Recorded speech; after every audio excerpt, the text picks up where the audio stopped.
Budget का शाब्दिक अर्थ है आय व्यय का आंकलन तथा योजना।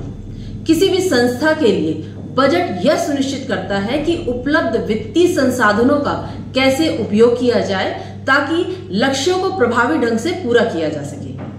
नमस्कार, मैं डॉक्टर दीपाली निगम पुनः आप सभी के बीच में उपस्थित हूँ एक नए विषय के साथ, एक नए वीडियो के साथ। इसके पूर्व मैंने अपने चैनल में स्पोर्ट्स मैनेजमेंट, इवेंट मैनेजमेंट और बजट से संबंधित अलग अलग वीडियो बनाए हैं, जिसे आप दिए गए लिंक के माध्यम से जाकर देख सकते हैं। तो चलिए आज के टॉपिक को हम कवर करते हैं। आज के टॉपिक में हम budget cycle and budget preparation format, preparing the departmental financial plan and estimate, expenditure management, in topics को कवर करेंगे। तो एक एक करके इनको समझने का प्रयास करते हैं। अगर किसी कॉलेज में एनुअल स्पोर्ट्स मीट का आयोजन किया जा रहा है तो बजट द्वारा अनुमान लगाया जाता है कि मैदान की तैयारी, उपकरण, ट्रॉफियां, मेडल, रेफरी एम्पायर की फीस, मेडिकल सुविधाओं आदि के लिए कितना खर्च होगा और इसके लिए कितनी फंडिंग उपलब्ध है, यानी कि बजट हमारे पास कितना उपलब्ध है। अब हम चलते हैं बजट चक्र की तरफ कि बजट चक्र क्या होता है। वास्तव में देखा जाए बजट की तैयारी, बजट का अप्रूवल, बजट का एग्जीक्यूशन कि किस तरीके से हम बजट को यूज करेंगे, फिर उसका मूल्यांकन और ऑडिट, ये चारों चीजें इसमें सम्मिलित हैं। तो एक एक करके इनको समझते हैं कि बजट निर्माण से लेकर उसके मूल्यांकन तक का पूरा चक्र निम्न चरणों में किस प्रकार बटा हुआ है। सबसे पहले बजट की तैयारी यानी कि बजट प्रिपरेशन। अगले वित्तीय वर्षों के लिए उद्देश्यों और लक्ष्यों का निर्धारण, आय और व्यय का अनुमान लगाना, उदाहरण के लिए स्पोर्ट्स इंफ्रास्ट्रक्चर, उपकरण, उनकी खरीद इत्यादि। नेक्स्ट आता है बजट अप्रूवल, यानी कि विभागीय अधिकारियों या उच्च प्रबंधन के समक्ष अपना प्रस्ताव रखा जाना, आवश्यक संशोधन और फीडबैक लेकर बजट को स्वीकृत कराया जाना। ये बजट स्वीकृति और प्रस्तुति के अंतर्गत आता है। अगला चरण बजट का निष्पादन यानी कि बजट एग्जीक्यूशन। स्वीकृत बजट के अनुसार योजनाओं और गतिविधियों को धरातल पर लागू करना, फिर उसके खर्चों का रिकॉर्ड रखना और समय समय पर मूल्यांकन करना। नेक्स्ट इंपॉर्टेंट चरण है मूल्यांकन और ऑडिट। वर्ष के अंत या मध्य में बजट की समीक्षा की जाती है। ऑडिट के माध्यम से यह सुनिश्चित किया जाता है कि खर्च प्रासंगिक है और नियमों के अनुसार हुआ है या नहीं, इसको महत्वपूर्ण माना जाता है। नेक्स्ट टॉपिक है बजट तैयारी का प्रारूप, अर्थात बजट किस कार्य या उद्देश्य के लिए बनाया जा रहा है। तो चलिए इसको एक एक स्टेप बाय स्टेप समझने का प्रयास करते हैं। सबसे पहले आय का अनुमान, एस्टिमेटेड इनकम। संगठन या विभाग को कहां से आय प्राप्त हो रही है, उदाहरण के लिए सरकारी अनुदान, स्पॉन्सरशिप, फीस, दान, डोनेशन, टिकट बिक्री इत्यादि। फिर आता है एस्टिमेटेड एक्सपेंडिचर यानी कि व्यय का अनुमान।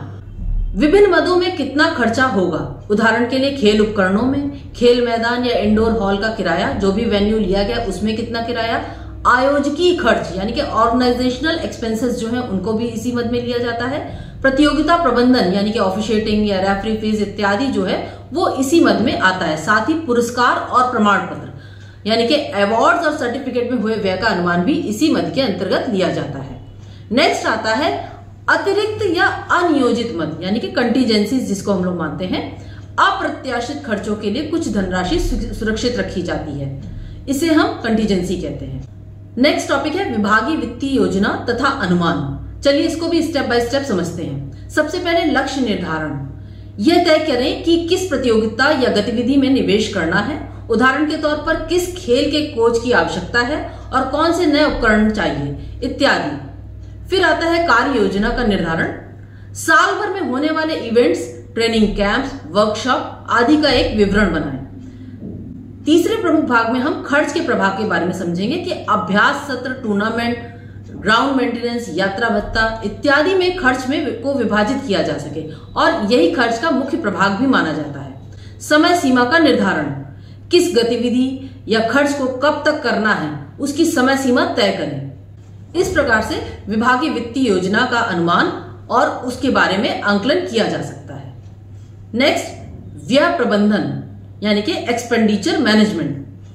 प्री अप्रूवल सिस्टम, सबसे पहले बड़े खर्चों से पहले संबंधित अधिकारी की अनुमति लेना, यह बहुत ही इंपॉर्टेंट है। आप कोई भी कार्य करें तो उसमें सबसे पहले अपने संबंधित अधिकारी की अनुमति आवश्यक रूप से लें।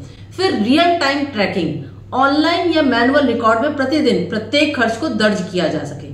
नेक्स्ट, बचत के उपाय। थोक में सामान खरीदना, जिससे कि आप बल्क में अगर परचेजिंग करेंगे तो अपने व्यय को थोड़ा सा सीमित कर सकते हैं। स्पॉन्सरशिप ढूंढना, खेल आयोजनों के लिए विभिन्न प्रकार की संस्थाएं जो हैं वो स्पॉन्सर करती हैं, उनको ढूंढिए। फिर फालतू खर्चों को रोकना, अनावश्यक जो आप खर्चा कर रहे हैं जैसे अतिरिक्त सजावट हो गई इत्यादि को आप कंट्रोल कर सकते हैं, जिससे कॉस्ट सेविंग मेजर्स प्राप्त किए जा सकते हैं। उदाहरण के लिए अगर हम स्पोर्ट्स में कोई इवेंट को लेते हैं तो किसी भी स्पोर्ट्स इवेंट के लिए मान लीजिए 2 से 5 लाख का बजट हमको प्राप्त हुआ है, तो हर गतिविधि में, चाहे वो स्पोर्ट्स का ग्राउंड हो, चाहे उद्घाटन समारोह हो, मेडल्स हो, पुरस्कार की धनराशि हो, मैदान की मरम्मत हो इत्यादि के लिए एक निर्धारित बजट होना चाहिए, जिससे कि यह सुनिश्चित किया जा सके कि एक तय सीमा तक उसी मद में बजट को व्यय किया जा सके। आइए अब हम नेक्स्ट टॉपिक पे चलते हैं, जो है कि फाइनेंशियल रिपोर्टिंग यानी कि वित्तीय प्रतिवेदन।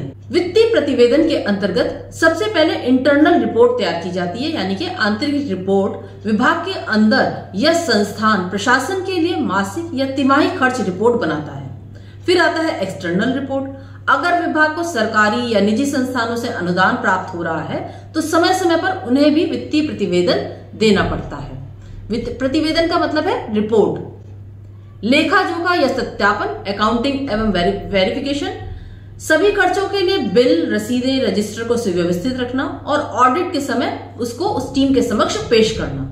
उदाहरण के लिए शारीरिक शिक्षा तथा खेलों के संदर्भ में स्पोर्ट्स डे एक बड़ा इवेंट होता है, उसके आयोजन के बाद फाइनेंशियल रिपोर्टिंग तैयार की जाती है, यानी कि वित्तीय प्रतिवेदन तैयार किया जाता है और उसमें कुल प्राप्त धनराशि, कुल व्यय धनराशि और शेष बची हुई धनराशि का विवरण दिया जाता है। साथ ही भविष्य में होने वाली कई सिफारिशों को भी उसमें बताया जाता है, ताकि कि आगे के आयोजन को सफलतापूर्वक आयोजित किया जा सके। इस प्रकार यहाँ पर बजट का जो विवरण था वो समाप्त होता है।